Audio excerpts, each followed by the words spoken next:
ជម្រាបសួរពុកម៉ែបងប្អូនទាំងអស់គ្នាថ្ងៃនេះខ្ញុំជូនជាពិសេសសម្រាប់បងប្អូនដែលចូលចិត្តម្ជូរគឺរបៀបធ្វើអំបិលកាពិ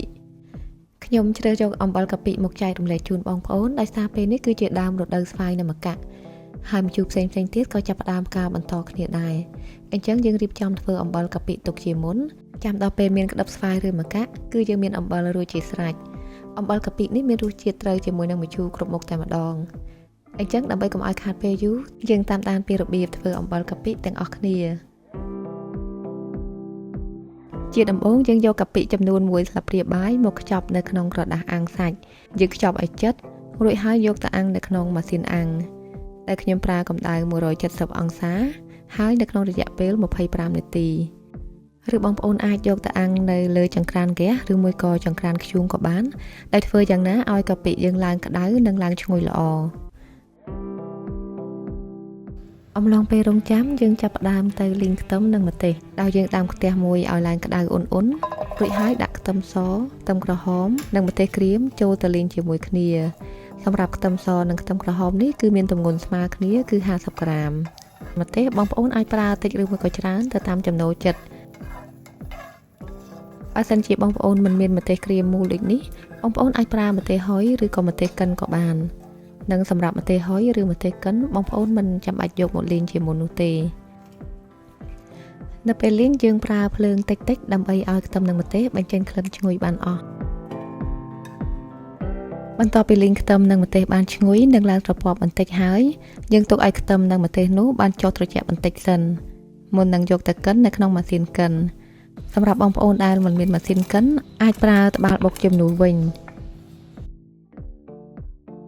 យើងកិនរហូតដល់បានម៉ត់ល្មមប៉ុណ្ណេះបន្ថែមកាពិចំនួន1ស្លាបព្រាបាយកាពិនេះគឺជាកាពិដែលយើងបានដាក់អាំងនៅក្នុងឆ្នាំងអាំងមុននេះ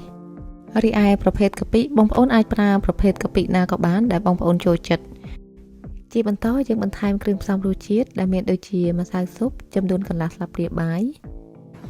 អំបិលកន្លះស្លាបព្រាបាយស្ករស2ស្លាបព្រាបាយទឹកត្រី15ក្រាមនិងចុងក្រោយទឹកអំពិលទុំចំនួន2ស្លាបព្រាបាយទឹកអំពិលទុំនេះគឺយើងបានពីសាច់អំពិលទុំដែលមិនមានគ្រាប់ចំនួន15ក្រាមយើងយកមកជ្រំលាយជាមួយនឹងទឹកដាំពុះចំនួន50ក្រាមហើយយើងស្រុតយកតែទឹកយកមកប្រើបន្ទាប់មកយើងកិនគ្រឿងផ្សំទាំងអស់នោះឲ្យបានម៉ត់និងបន្ទាប់ពីម៉ត់បានល្អហើយយើងយកគ្រឿងផ្សំទាំងនោះទៅលីងនៅក្នុងខ្ទះដោយប្រើភ្លើងតិចៗគោលបំណងនៃការលីងនេះគឺដើម្បីធ្វើឲ្យអំបិលរបស់យើងឡើងខាសទឹក